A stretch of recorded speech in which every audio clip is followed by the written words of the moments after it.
For the first time in modern history, Huawei's growing market share and technological prowess are putting a champion of the Chinese government in a position to dominate a next generation technology.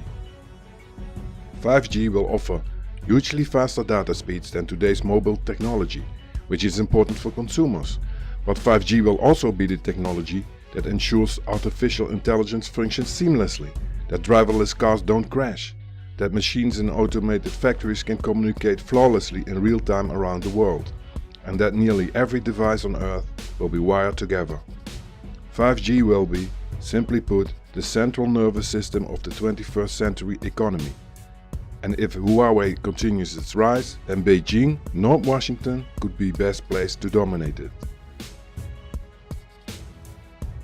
Huawei's a competitor like any of the others. It's the second largest telecom equipment manufacturer in the world, and the Chinese government subsidizes them to get into foreign markets. So Huawei has built much of the infrastructure in Africa, some of the infrastructure in Europe, some of the infrastructure in Asia.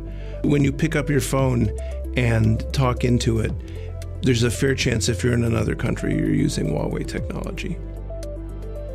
Huawei has been a tool of the Chinese state since its creation. It was founded by a former member of the PLA who received extensive Chinese government support to create the company. So Huawei is part of a large effort by the Chinese government to achieve both mercantilist goals to basically dominate the telecom market, and also intelligence goals to build a global signals intelligence platform. On 5G, China is doing exactly what we did with the development of wireless during the 70s, 80s, and 90s.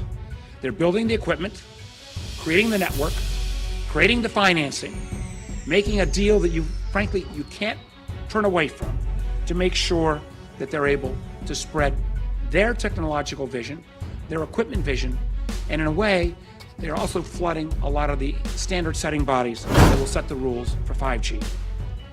The truth is, 5G, which I think some people don't fully understand, for the non-techies is the equivalent of moving from radio to television in a 20th century analogy. And the 5G networks that will be created will basically be upon which all of the Internet of Things and all of the possibilities that come out of the Internet of Things will ride on 5G networks. When you think about security in Huawei, one of the big concerns is China's 2017 National Intelligence Law, which says basically that no Chinese company can refuse a request to help out from the Chinese state. And the fear is that under the new intelligence law, the Chinese government could ask Huawei to send a command saying, turn all the phones off, or use their infrastructure connections to gain intelligence advantage. So with Huawei, the Chinese government and its new law have an ability to do things that they never could do before. 5G is the fifth generation of telecom equipment, but it goes well beyond the last generation, 4G. 4G was smartphones, 5G will be phones, cars, factories, telemedicine. It's going to be a different digital economy and a different digital environment, and 5G is sort of at the core of it. We believe that competition, whether it's in 5G or some other technology, ought to be open, free, transparent, and we worry that Huawei is not that. We need a comprehensive approach that keeps Huawei out of key areas and keeps Western companies in the business.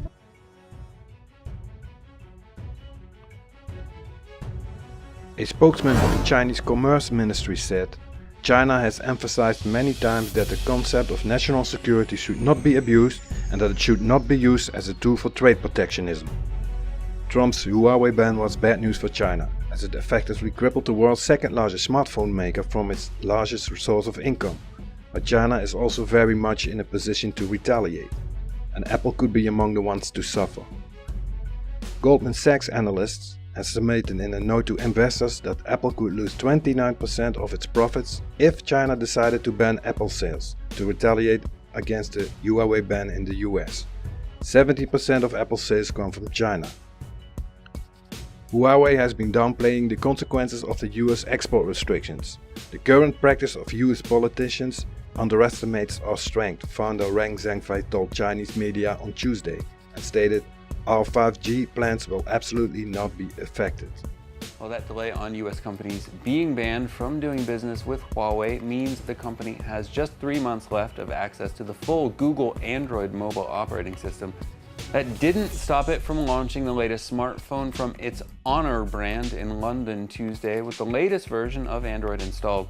People buy an Android phone not just for the Android operating system or the open source core at the heart of Android, which is what Huawei will still be able to use, but they buy it for those Google services. They buy it for continuous Android updates going forward. And if Honor and its parent company Huawei can't provide these, that's going to be a massive black mark against their devices.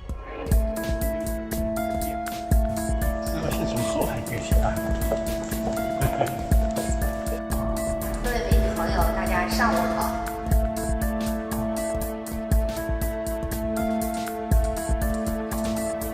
那可能我们这个边缘性的一些低端产品啊，有没有备战？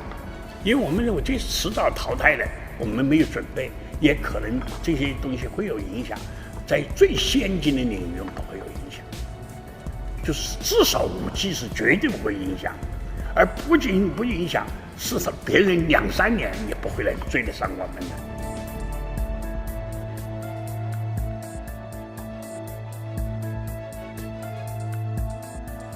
这一次虽然有我们这个清单呢，那我们自己本公司内是不受影响，但是美国是一个法治国家，美国企业不能不遵守法律，所以因此。 他在这个实体经呢，他要遵守实体法律。我说媒体在报道过程中呢，应该深深的理解企业和我们之间是同夫妻共命运的。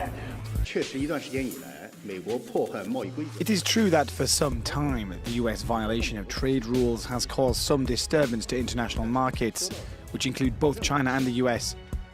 But eventually, any business must ultimately make a policy choice about its investment direction based on a strategic judgment of its economic prospects. In fact, despite the US continuous threats of imposing tariffs on Chinese products, we can see that enthusiasm of foreign investors to invest in China remains high, and they still have confidence in China.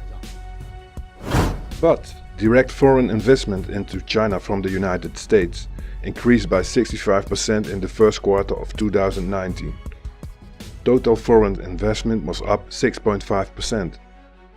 Foreign investment in China has maintained stable growth, which shows that international investors are confident in China's economic growth and are given approval of the investment environment in China.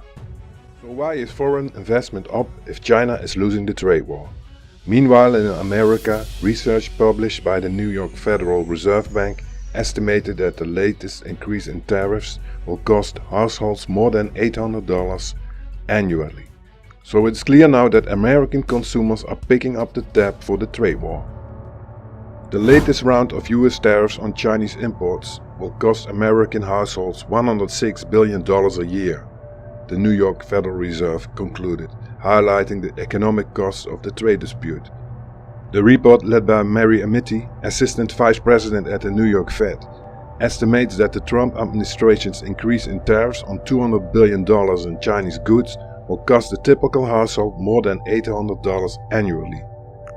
These higher tariffs are likely to create large economic distortions and reduce US tariff revenues, the report warns.